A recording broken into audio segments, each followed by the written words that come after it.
Hey, and welcome to Matt and Jess TV. I am Matt Roast. And I'm Jessica Bun Bun. Welcome to our reaction and review for Survivor 48, Episode 10.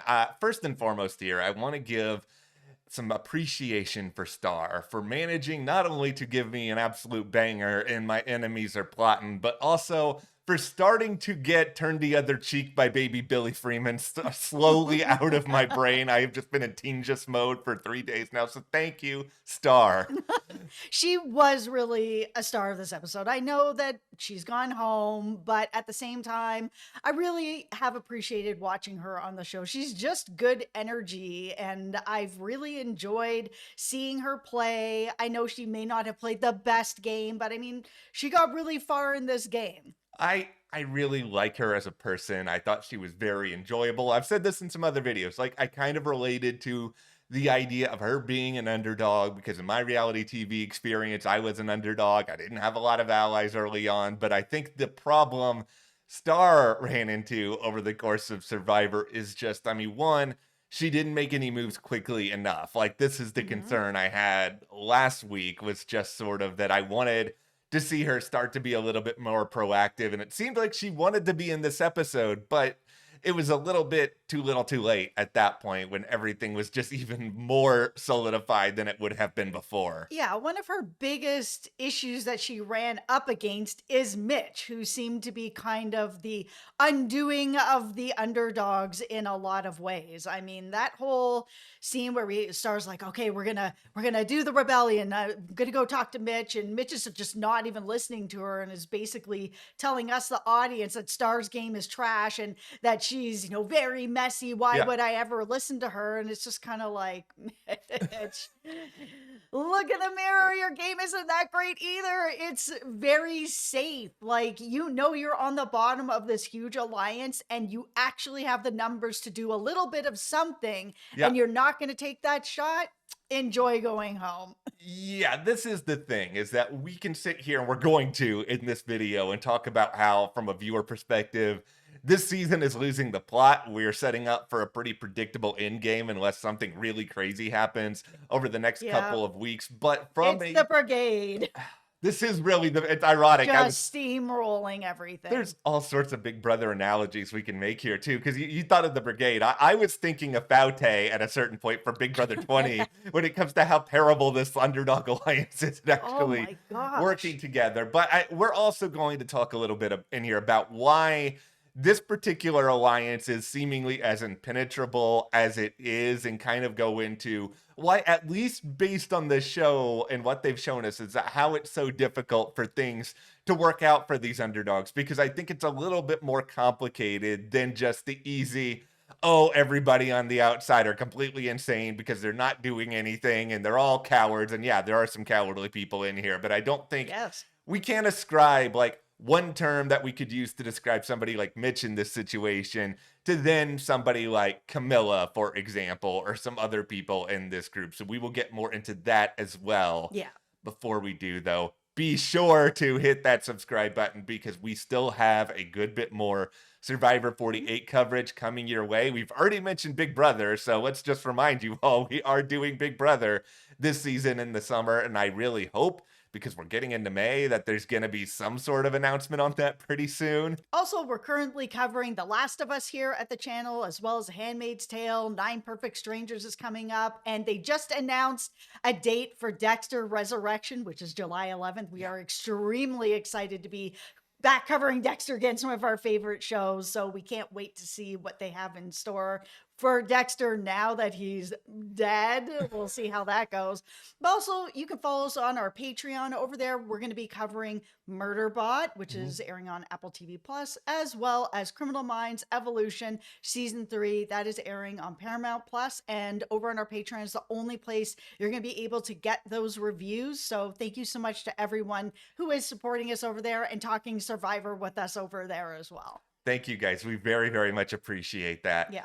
Okay, let's just get into why this particular alliance of 4, the Shaheen, Joe, Eva, and then Kyle group, like, why is this such a tough nut to crack. I mean, we should start here by, of course, noting that Joe won immunity, and maybe there would have been something that was done against Joe in this hypothetical world in which he didn't do that. The way they were promoting this episode, by the way, in advance, they were doing the whole, oh, Joe's gonna go thing, because they kept showing confessionals, like how comfortable and confident he is. And if you've seen Survivor, one season over the past 20 years, that's a harbinger of doom.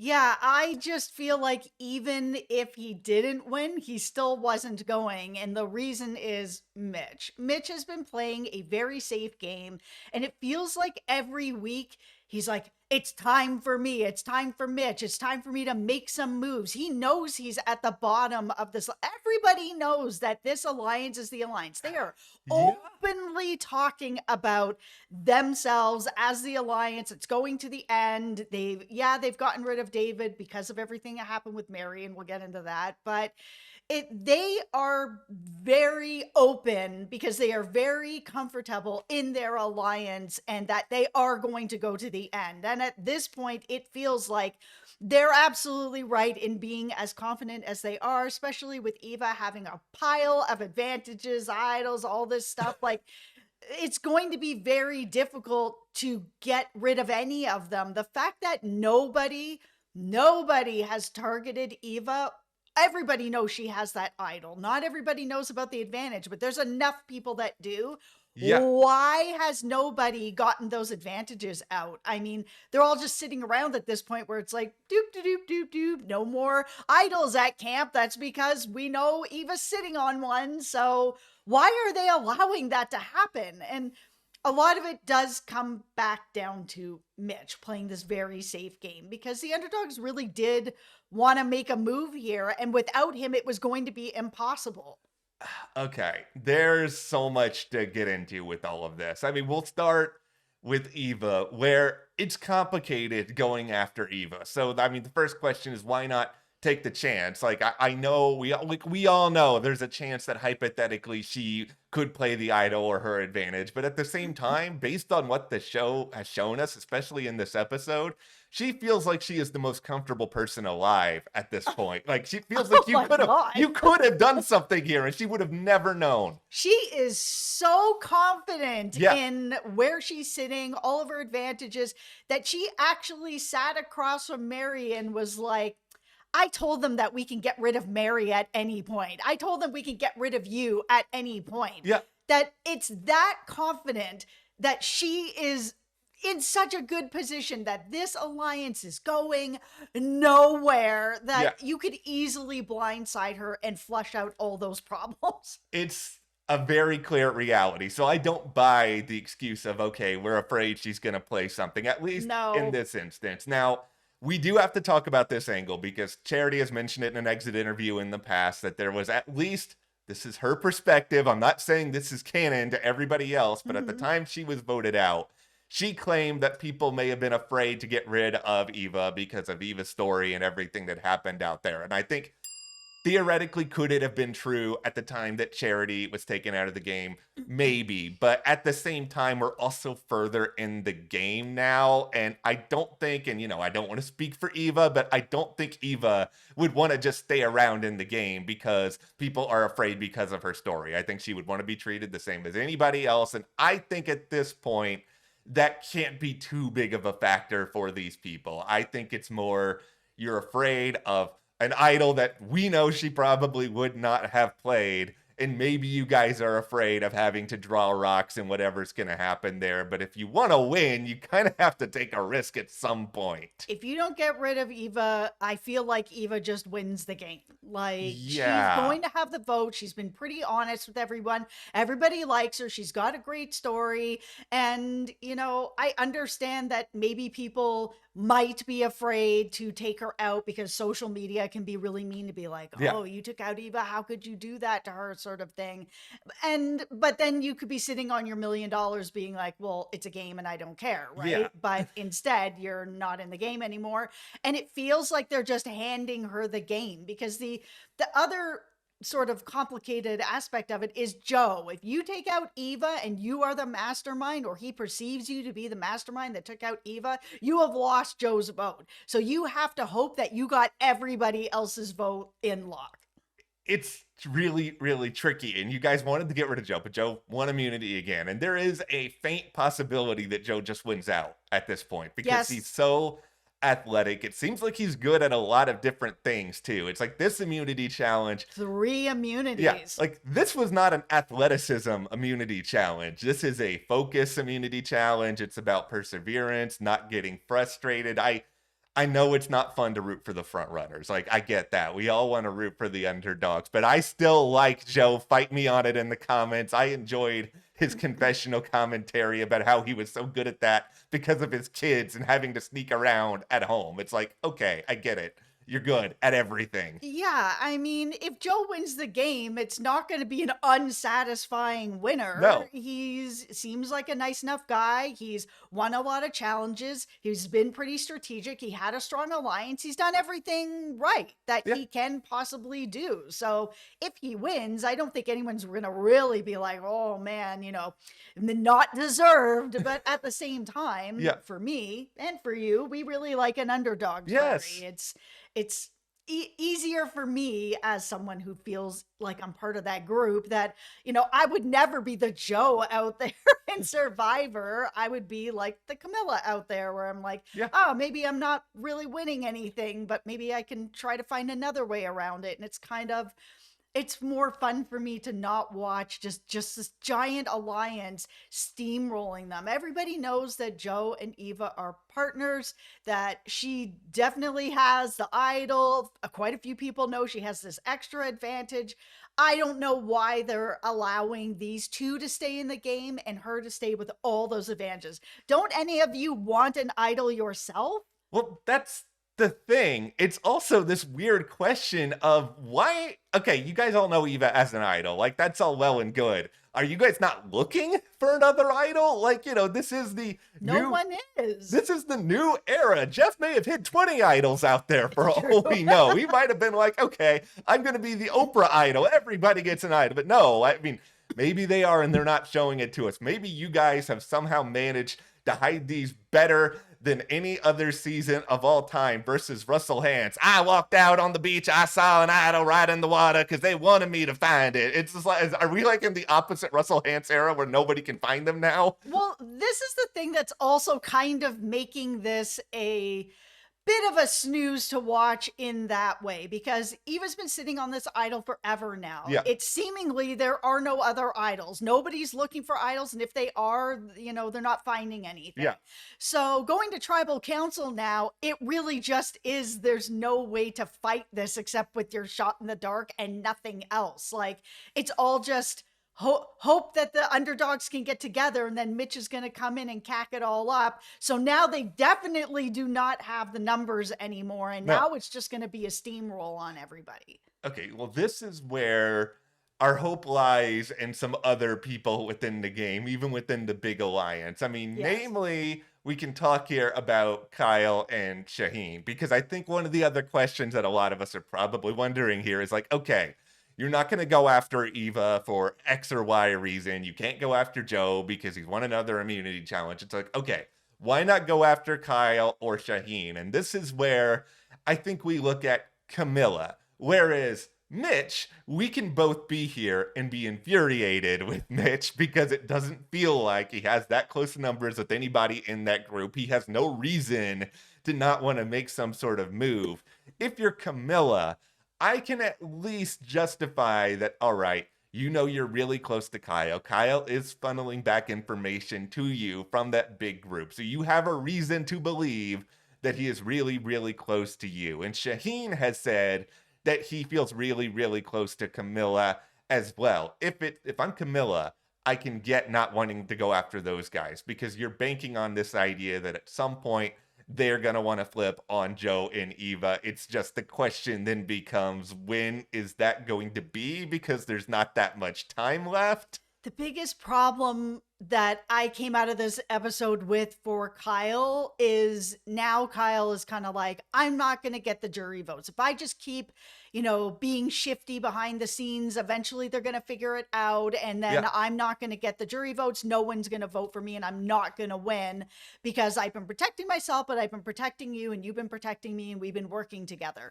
He needs to just make a choice at this point where he's either with the big alliance with Joe and Eva and welcome to third place, or actually just be out about your alliance with Camilla, bring over Shaheen, and break up this duo. Whoever goes up against Joe and Eva at the end loses. And I would like to think that Kyle and Shaheen know this, or they have an idea, they feel this, that going up against them with their stories is going to be very difficult to beat. Is it time to bring out Mike Ehrmantraut into this video to have a conversation with Kyle? Absolutely do it. Stickers. No half measures. That's right. No Kyle, half measures. Shaheen. Like Mike Ehrmantraut needs to just sit you down and have a very chilling and uncomfortable conversation with both of you. I feel like Shaheen has it within him to do this. If you're willing to dig through bags, if you're willing to talk up your game in confessionals, I'm going to believe that you're going to be interested in making a move at some point. Kyle, I'm worried about you, and I hate to say it because I am too. He's your beloved Team Guyana. Yeah, and I'm worried about him. I'm worried about both of them. I just feel like they have to figure something out here because, yeah, there's a risk you're going to lose jury votes. But at the same time, if you are in the final two with theoretically somebody who Joe and Eva have not been aligned with at all this season, are they going to vote for them over you just because you went back on your quote unquote word? Like, at the end of the day, yeah, bitter jurors can be a thing, but I've said this time and time again. It's just that there's almost always a way to turn around a bitter juror. I mean, every now and then you have a couple of outliers, but you can always schmooze and do things to justify it. And I feel like with Joe in particular, it's a pretty easy way to do it. Just say, Joe, I got rid of you because you would beat me. It does not need to be more complicated than that. Absolutely. But I do feel like whoever gets rid of Eva, if somebody does, Joe will not give that vote. It doesn't matter what they could be like, Eva's going to beat me. And then he'll be like, I don't care. And that's fine. If that's how he feels, that's how he feels. Jury management is part of this. Bitter juror, that's fine or whatever. But at the same time, it really is, no, you dropped the ball on your jury management. Yeah. And that's why this is happening. I just feel like, and this is once again, I will speak up the praises of Joe at this point, and why this is such a tough group to crack is just, even in this episode, they have the whole reward where everybody goes off to, the gluten reward. Yeah, another gluten reward. Chicken and waffles. Okay. Yay. At least it's not like the ham and cheese roll-ups. That was terrible. I know. Okay, Jeff, it's time for our weekly conversation here. You do not need to start a song about chicken and waffles on Survivor. I'm okay. I don't hate fun. I really don't. I appreciated Star rapping in the confessionals.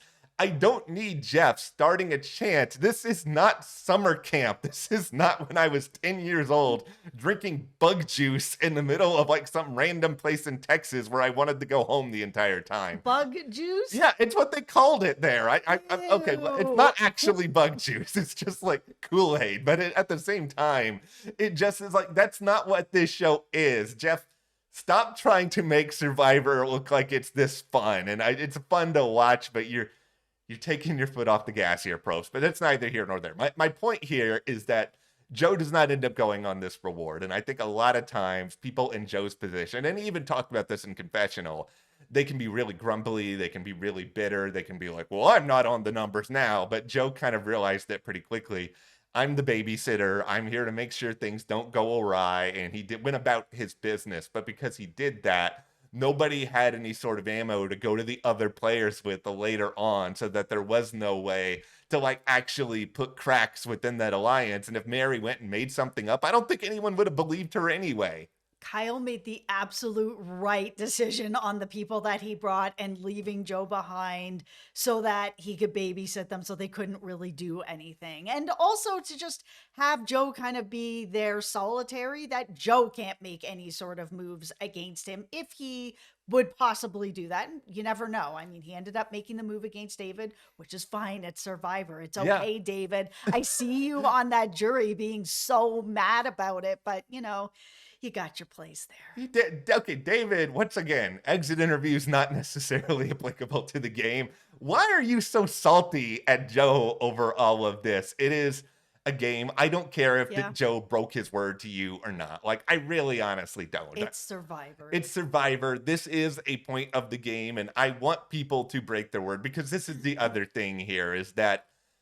the best winners of this show, they're not always the most fun to watch. Like, you know, Kim's season is incredibly boring because she just dominated the entire second half of it. The season Bustin' Rob won, really boring because he dominated this. I want real adversity. Like, that's what made Tony's first win so exciting. And yeah, a lot of Tony's adversity he created for himself with the way in which that he played, but it's still adversity. And I think that's what this season is really missing right now, where if Joe or Eva or anybody else wins, like, good for them, but I want to see conflict. I want to see drama. Like, that doesn't take away from how good a player they may or may not be. Yeah, they haven't really been up against anything. Again, like, even if Joe didn't win this immunity, Mitch wasn't going to make any kind of move. No. I'm sorry, Mitch. I know you're not watching this video, but like, everything that you've said and everything you've not done has led me to feel that this is just your game, which is fine, but then own it as your game instead of being like, this is the week I'm going to make the move. I'm going to do this week. And then nothing is happening. Yeah. You're not going to be able to win that way. Like, if they take you to the end at this point, which kind of would make sense, you're not going to win against Joe or Eva. No, you just don't have anything on your resume. And, you know, you No. said this early on in this video. There's no evidence we have on the show that Mitch thinks he has the numbers. All we have seen on the show is that Mitch is on the bottom. And we have seen that Yes. for multiple tribals, even ones where he doesn't get any votes. It's still like that suspicion. But okay, we've talked about why Mitch didn't want to make a move. We've went into why Camilla didn't want to make a move. Let's get into the other people that are here, beginning with Mary, who my God. has managed to survive David being voted out of the game. Listen, Mary. Okay. I know you're also not watching this video. Yeah. But at the same time, that whole confessional where, you know, we saw her talking first to Joe and Joe calling out that she was the puppet master of David, that David wasn't acting like this until Mary came in and was in his ear. And it is what we've seen in the edit. And yes, edits can be misleading, but there was clearly some of that happening because we saw it with our own eyes. So her then not wanting to own that with Joe, no problem. You want to not come across as the puppet master and be like, I don't know what you're talking about. No problem. You not owning that with yourself or with us was really frustrating because you have to know that you were doing it. It was very obvious that you were doing it. You were always in his ear and he was always agreeing with whatever you said. This is my number one reality television pet peeve. This is why I went on an anti-Derek crusade for like 3 years after Big Brother 16. where How dare I just you? like, I don't care how good a player you are, Derek. Just own your game and confessional. Get rid of this stupid Team America nonsense. Nah, he's amazing. I love him. He's amazing at the game. Yeah, he is. Own it to us. Mary, own to us that you are smart, that you are playing really, really hard. Like, I have no problem with any of that, but I'm just really frustrated with her coming out of this because clearly she doesn't want to own that she is some sort of big strategist. And it feels like her not wanting to make a move in this episode was mostly just about her notion of self-preservation, where she doesn't want to look like too big of a threat right now. So she's going to just sort of play turtle for a little while and hide in her shell and hope some other chaos happens. And then maybe she's going to be around to make a move a little bit later, which is like, okay, like that's fine. But you're also assuming that that group is going to want to split up to make a move later. Like, that's a really big assumption to make, especially that they're going to be willing to do it with you when the assumption that they have all made was that you were puppeting David. This is different than, say, them wanting to maybe make a move with Camilla at this point. Yeah, I think her learning that that's the perception of her was the moment that she really needed to move the needle on the underdogs to get somebody else out, make a move on Eva instead. She's the person who knows how comfortable Eva is. Eva said it to her face. Oh yeah, I said that, we can get rid of you next time.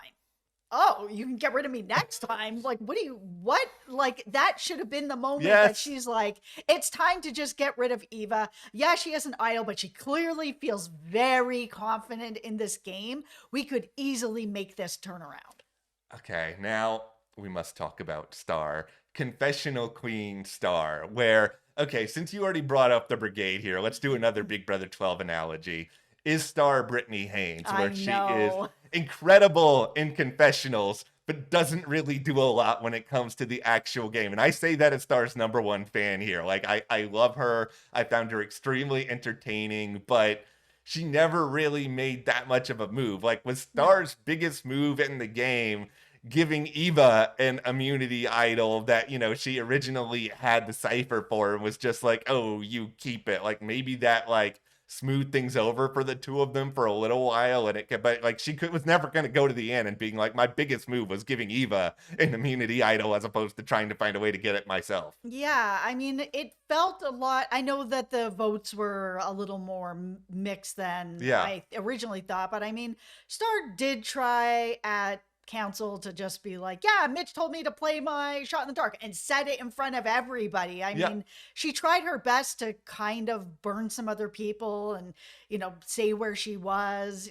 being funny, calling Jeff Uncle JP. Like, Yeah. she's fun to watch, but there wasn't enough strategy going on. She was really good at sitting back and listening and watching and being very perceptive on what was going on, Yeah. but she wasn't taking that information and doing anything with it, Mhm. which is why maybe Mitch was in this headspace where he was like, I can't really trust what she's saying to work with her on anything because she doesn't really play any game with me, or it's looking kind of messy.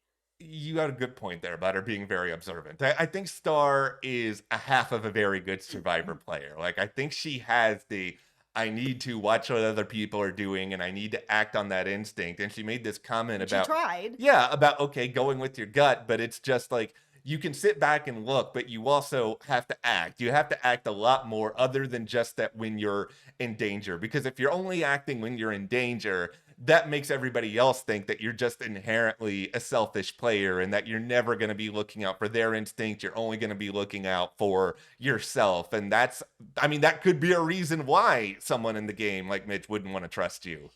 Star said we have the spirit and spirit goes a long way, but not in this episode. And I had really felt like when she said that there was a possibility. Yeah. The editing got me. Maybe they're going to be able to do something. But the minute that they were like, oh, as long as Joe doesn't win the immunity, I was like, oh, he's already won like 2 immunities. Yeah. He could easily immunity his way to the end in this. This is Yeah. a big risk that you guys are going on. You guys made up no plan B. Yeah. That then you're just throwing out names. It's Kyle, it's this person's that. It's just like, guys. That was the one concern with getting rid of David, by the way, was that if you get rid of David, now that was somebody who could beat Joe in some physical immunities, and now he's gone. Not all immunities are going to be physical, but like that's still a really strong possibility that is something that could end up happening. Yeah, no, David needed to go. Yeah. But the person that really needs to go is Eva. She has too many immunity. She's got her immunity. She's got her advantage. Yeah. She's got a solid alliance. Everyone's going to vote for her. No one's going to get rid of her. She's the person that needs to go. It's so weird to me that like almost nobody is mentioning her name. She is just going to the end.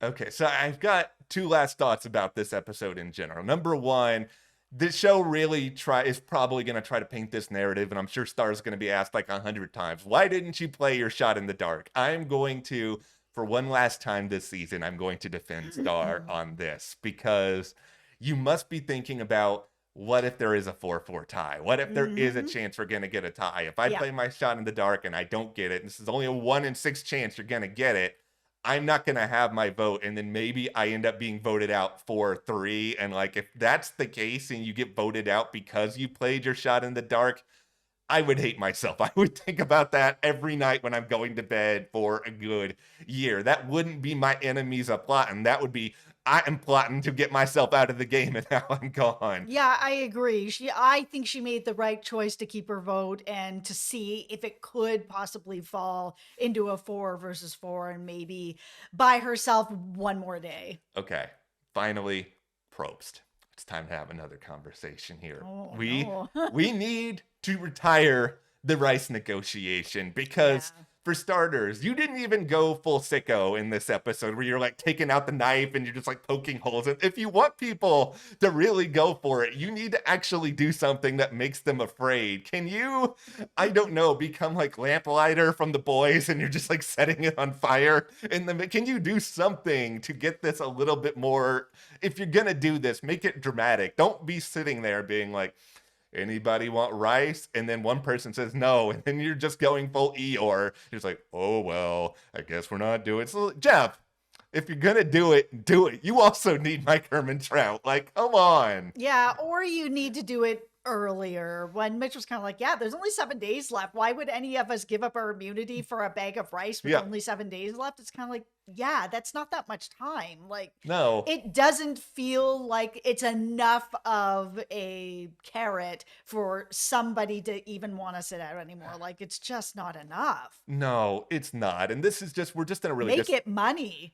Yes, do something to like give people a legitimate reason to try to make some sort of move that might be in their not be in their best interest. Like Yeah. that's a really good point. But I just feel like this season right now is in a really disappointing place. And I hate to say it because I actually do really like a lot of the people on this season. I mean, more so even than the average Survivor season, but like likability does not overtake boring gameplay or boot order that we could have all seen coming a million years ago. You could have told me last week Star would be voted out, and I'd be like, okay, fine. I understand it. I don't like it, but I understand it. Yeah, I don't see how Joe and Eva are not in the final two. Like, it just feels like this is where we're going, and this is where we've been going for weeks. While it's a very likable cast, Team Yeah. Guyana till the end, it has been a bit of a snooze watching the underdogs go out over and over and over again. Okay, well, since we'll close this on Team Guyana here, I want to send a message to your beloved Kyle.